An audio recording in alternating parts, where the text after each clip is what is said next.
You will hear a number of different recordings, and you have to answer questions on what you hear. There'll be time for you to read the instructions and questions, and you have a chance to check your work. All the recordings will be played only once. The test is in 4 sections. At the end of the test, you will be given 10 minutes to transfer your answers to your answer sheet. Now turn to Section 1. Section 1. You'll hear a conversation between a student and a salesman. First, you have some time to look at questions 1 to 10.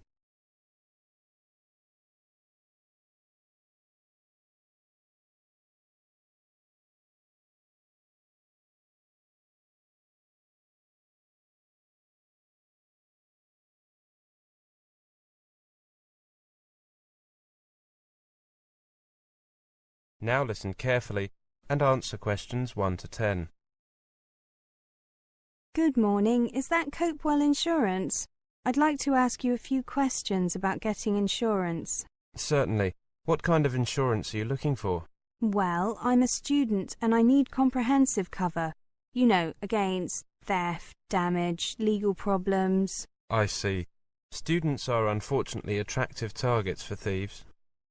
Student accommodation is a particular target because it often contains several highly portable and valuable items such as laptops. We offer cover specially designed for the needs of students, covering students in several key areas. Oh, that sounds like it's exactly what I need. Please tell me more. Well, the first area we cover is room contents. We provide insurance cover for your belongings on a new-for-old basis, including desktop computers against theft, burst pipes, fire vandalism, storm and flood. Does that also cover me if I live in university accommodation? Yes, it does. It also covers any shared areas in your accommodation and anything you leave in locked storage on campus at any time. Is there a limit on claims of this nature? Yes, there is. Individual items are limited to £2,000 per claim, and the following items are limited to £600 per group per claim. Valuables, musical instruments, and any data storage devices apart from computers, such as CDs, DVDs, cassettes, and computer games. Clothes are limited to a maximum of £250. However, cover for items above these amounts is available for an additional premium. I see. And how about accidental damage? We cover contents against accidental damage occurring while they are in your rooms, and we cover replacement keys and locks up to £150 if you lose your keys. Does this cover items that I leave in my accommodation during holidays? Yes, it does, but the limit is lower, up to £3,000 in total, and there is only cover for up to 35 days. That is if the rooms are unoccupied continuously for 35 days. I understand. Am I also covered against theft whilst travelling? Yes, you are. I should also point out that your mobile phone is fully covered, and the insurance covers any airtime abuse by the thief up to £150. Great. What about legal and health problems? Your legal expenses are covered up to £50,000 for defending claims against you, for claiming against other people for damage or injury they cause you, and tenancy disputes. The last one is particularly useful for students. Course fees you have paid or are liable to pay in the academic year, up to £5,000 in total, are also covered. If as a result of your illness, death or accident, you have to leave your course early, or if a parent on whom you rely for financial support suffers illness or redundancy. That sounds very comprehensive indeed. Does the special introductory rate still apply? It says here that it's valid until the end of June. Yes, it's still valid. There have been no changes in the terms of the offer. Can I just mention that the following extra cover is automatically included free of charge in all our policies. Our 24-hour helpline, providing advice and counselling on health, drugs, debt, housing, legal and welfare matters, cover for your personal legal liability of up to £1 million, loss or damage to property on loan to you up to £500, loss or damage to your landlord's property up to £5,000, credit card theft up to £500, injury and damage to possessions by mugging or assault up to £5,000, and accidental death of a parent or guardian, £5,000. That's exactly what I'm looking for.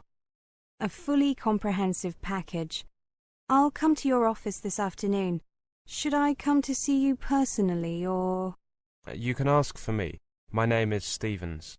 Right. My name is Shipton. Annie Shipton. Okay, I'll see you this afternoon. We normally close the office at 5, but I'll be here until 6 today. Thank you. I should make it before then. Goodbye. Goodbye. That is the end of section 1. You now have half a minute to check your answers.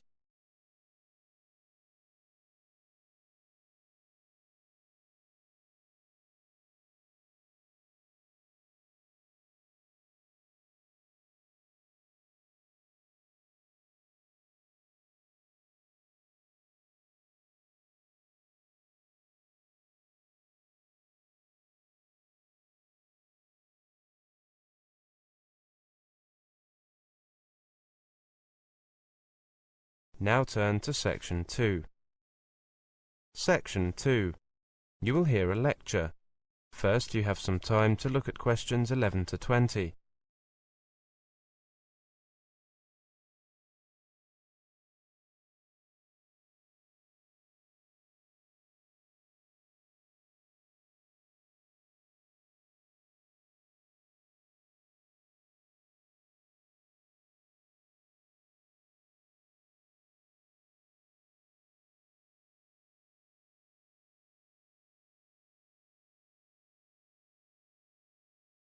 Now listen carefully and answer questions 11 to 20. Welcome to the university. We consider ourselves to be one of the UK's most progressive and innovative universities. We pride ourselves on making a difference to our students, our staff, and to the businesses we work with. Our research and business ideas, alongside our highly sought-after graduates, contribute to the economic and social development of both our region and to the UK as a whole. Our teaching method and staff are first-rate and are supported by our world-class applied research. Our students are a diverse group and benefit from a tailored approach that helps them to get the most from their studies. Currently, 13% of all our students are mature and 9% are from outside the UK. Both of these figures are significantly higher for postgraduate students. We offer top-quality teaching and learning facilities and the ability to learn flexibly in a way that best suits their needs. For example, we are one of the UK's leading universities in e-learning and offer a range of distance learning and part-time courses, as well as the more traditional full-time courses. Our partners in industry choose to cooperate with because of our flexible, business-led approach and our high-quality research, facilities and students. Our partners include Sony, BP, the NHS, Network Rail, Cisco, SAP and Microsoft. Our facilities are state-of-the-art, and we have invested heavily in new technology over the last 15 years in order to ensure that our technological capability matches the cutting-edge approach of our teaching. We are recognised as a centre of excellence for teaching and learning, e-learning and employability. Our university plays a key role in the city and region in which it operates. We are located in both heart of Newtown and in its leafy suburbs, and our 28,000 students add to the vibrancy and diversity of the city. Let me tell you a little about our campuses. Right in the heart of Newtown's busy city centre is the university's city campus, a welcoming modern environment with some of the finest learning and teaching facilities in Europe. Around this hub revolves a flourishing, diverse academic community.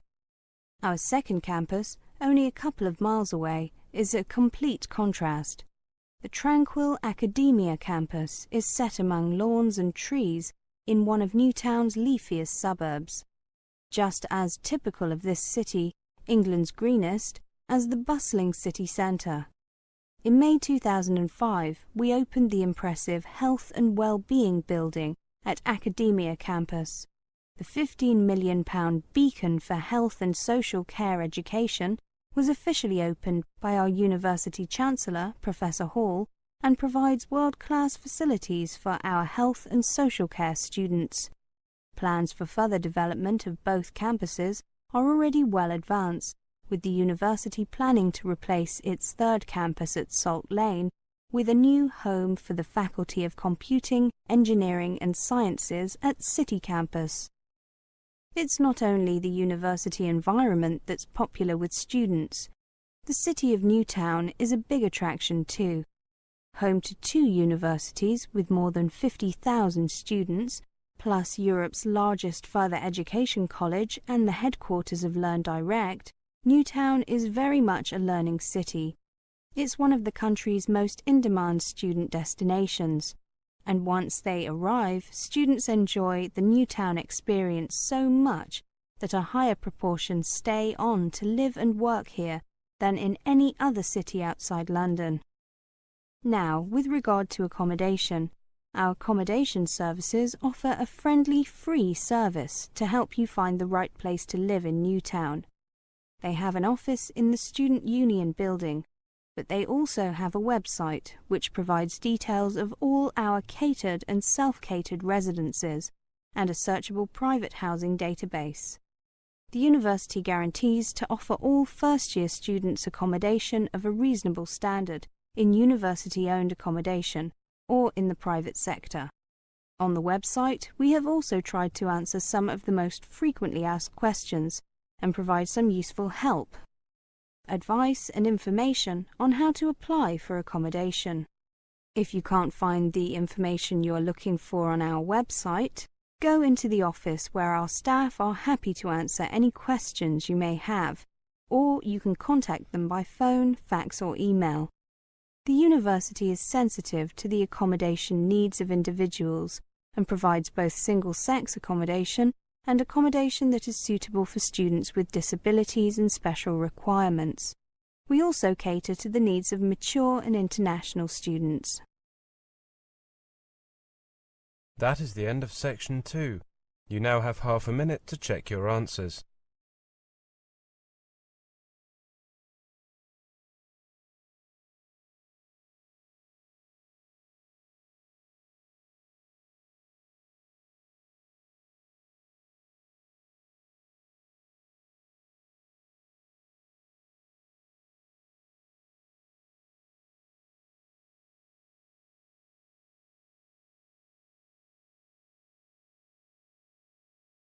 Now turn to section 3.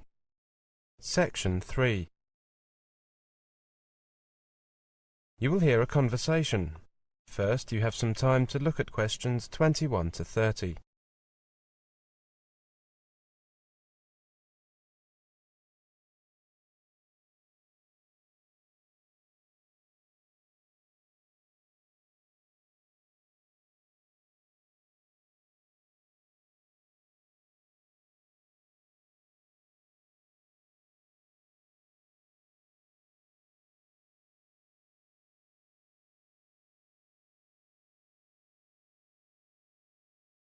Now listen carefully and answer questions 21 to 30. Okay, everyone. We've been asked to think of the characteristics of good teachers and those of good learners. Mike and myself volunteered to look at the former, whilst Janet and Tim took on the latter. Mike, you've got our list. Okay, everyone. This is what Cindy and I came up with. First, the teacher needs to be a good communicator. The teacher needs to be able to speak clearly and to explain what things mean. Taking this idea a bit further, the teacher should have an interesting voice. Schoolwork is often boring enough without having a teacher with a boring voice. Yes, the teacher should sound interested in the subject. This might help the students to be a bit more lively and interested. We also thought that a good teacher should get to know his or her students. We don't mean that he or she should try to make friends with the students. That's generally considered a bad idea at primary and secondary schools. We mean that the teacher needs to know something of their backgrounds and their interests. The third thing is that a good teacher must know his or her subject inside out at the required level. It would be a disaster if the students knew more than the teacher. This means that the teacher must be well trained and fully familiar with the curriculum, not only at the current level he or she is teaching, but also at the previous levels, so that he or she knows what the students already know. Or at least should know. You could say that a good teacher is aware that what is taught is not always the same as what is learnt. Good point, Janet. Our next point is that a good teacher pulls you up one step at a time. They see that the gap between where you are and where you need to go is small enough to breach, so you can move up steadily, one step at a time, but large enough to signify true, real progress. Another thing is that teachers are guides, sometimes even role models for students. Much of one's character is shaped by the teachers. So, as a good teacher, you must be honest and be patient. In addition, a good teacher must dress tidily, so as to set an example and to look professional. So, Janet and Tim, over to you. Well, we come up with a whole list of things. First, a good student is active. This encompasses a wide range of things, not only getting on with the work assigned to them. For example, a good student will ask questions, particularly when they don't understand something, or for confirmation. He or she is motivated to learn and has study goals, either general goals such as getting into university, or specific goals for things that he or she wishes to learn in the next month. A good student is disciplined. Now, we don't just mean good behaviour. We mainly mean that he or she has the discipline to stick to a good study routine. This includes reviewing and previewing work. Tim will tell you what else we thought of. We also thought that a good learner focuses on finding reasons why to do something, not on reasons not to do something. Poor students usually tend to offer the immediate response, but, "Yeah, I've seen that a lot." Haven't we all? A good student is aware that learning often happens days or months later. It is not always linear, and it is not always immediate. He or she sees learning as a long-term project, rather than modularizing, if you like, into clusters of to-dos, example. Preparation for an exam. Many students will not do anything until about 2 weeks before a test and then cram. Then they wonder why they didn't do well. Exactly. Any other ideas? I think that a good student doesn't criticise teachers who have seen it all and done it all, and actually have a better idea of what students need. Nor do good students blame a teacher for his or her own lack of application. He or she accepts suggestions and tries to incorporate them into their learning. I think that the key point is that a good student sets up his or her learning to be enjoyable. That is the end of section 3. You now have half a minute to check your answers.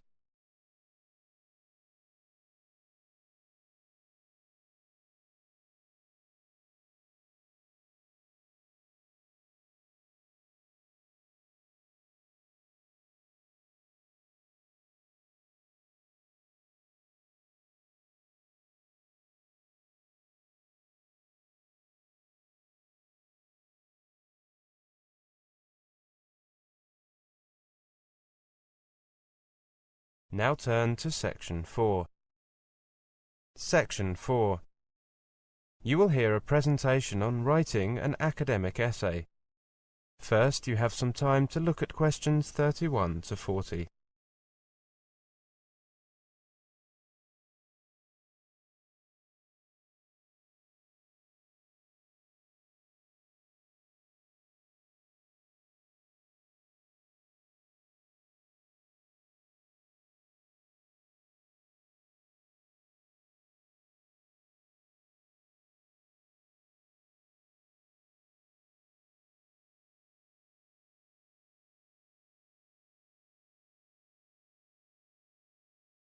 Now listen carefully and answer questions 31 to 40.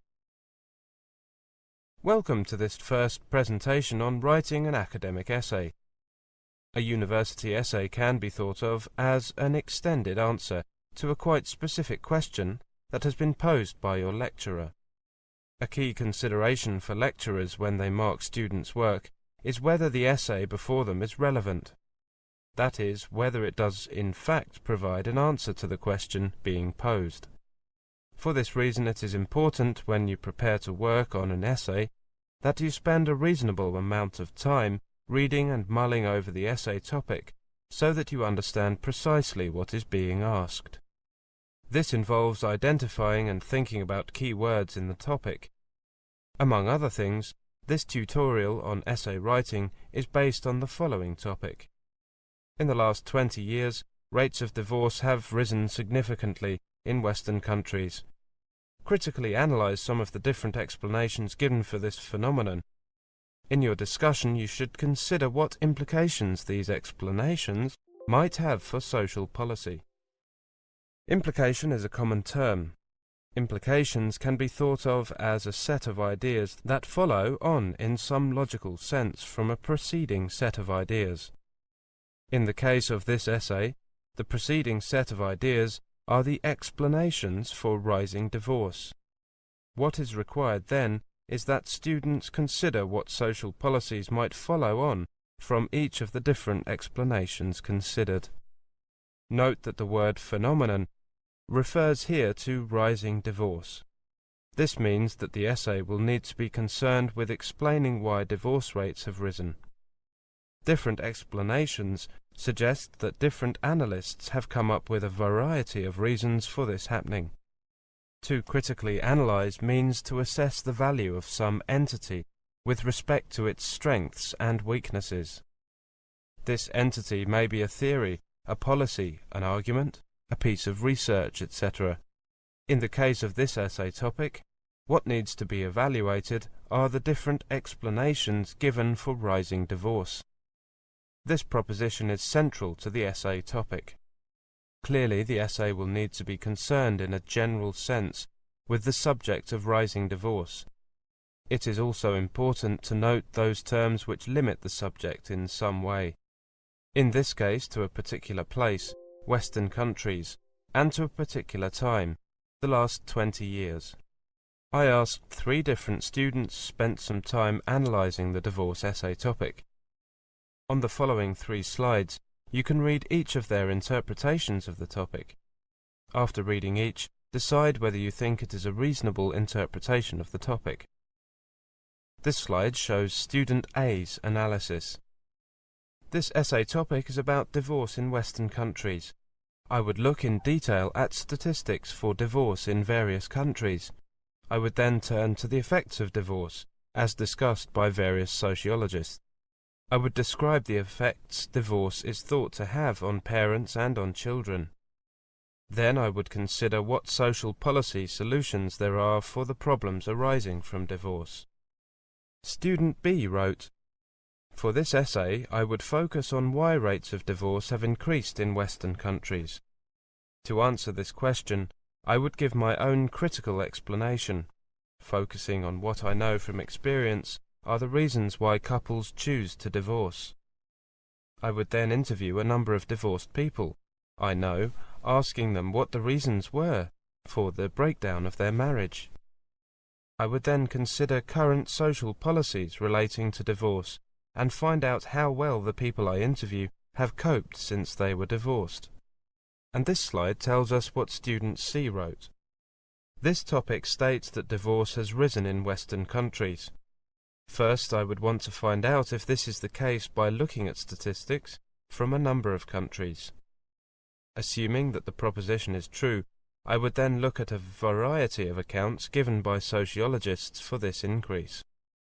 For each of these, I would consider how adequate an explanation it is.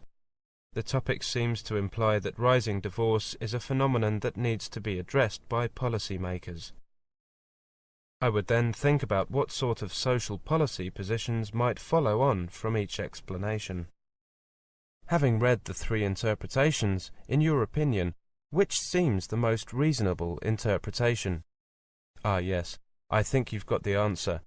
Of the three interpretations, student 3's would be closest to what is required. The student is proposing to comment on the adequacy of a range of sociological explanations for divorce, i.e., critical analysis, and then to consider what types of social policy would follow on from her explanations, i.e., implications. That is the end of section 4. You now have half a minute to check your answers.